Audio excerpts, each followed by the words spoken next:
किसान की बात आप लोग जानते हैं।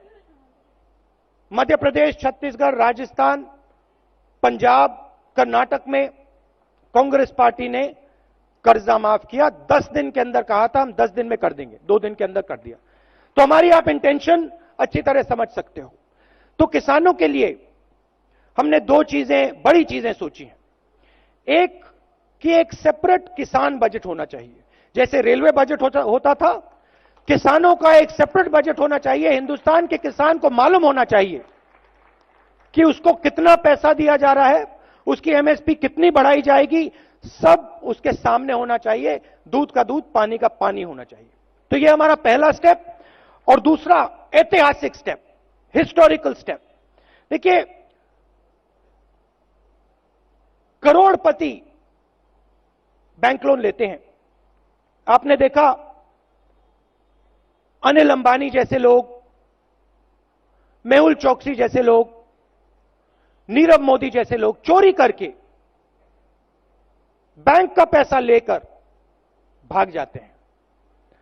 मगर जो हमारे किसान हैं, ईमानदार लोग, वो जब बैंक लोन लेते हैं, अगर वो पैसा वापस नहीं दे पाते हैं तो उनको जेल में डाल दिया जाता है, क्रिमिनल ऑफेंस माना जाता है।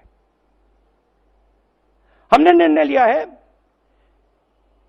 कि उसको अब हम क्रिमिनल ऑफेंस ना माने। अगर किसान कर्जा ना दे पाए तो वो क्रिमिनल ऑफेंस ना हो, वो सिविल ऑफेंस हो। तो यह भी एक बहुत ऐतिहासिक निर्णय है। शिक्षा और स्वास्थ्य हिंदुस्तान के भविष्य के लिए बहुत जरूरी है। शिक्षा में हमने निर्णय लिया है कि जीडीपी का 6% पैसा, 6% पैसा हिंदुस्तान की शिक्षा में दिया जाए। यूनिवर्सिटीज, कॉलेजेस, आईआईटीज, आईआईएम, हमारे जो बेहतर, सबसे टॉप क्वालिटी के इंस्टीट्यूशंस हैं, हम उनको सब जगह, सब लोगों के लिए एक्सेसिबल बनाना चाहते हैं। तो एजुकेशन के लिए हमारा 6% बजट का टारगेट है। नरेंद्र मोदी जी की सरकार ने उसको रिड्यूस किया है, यूपीए के समय से रिड्यूस किया है। हेल्थ केयर में सरकार एक स्कीम लाई है।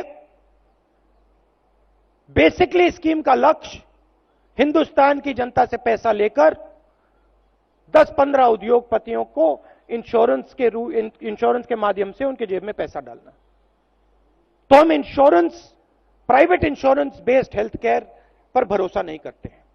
हम सरकारी अस्पतालों को, सरकारी पब्लिक हेल्थ को मजबूत करने का काम करेंगे।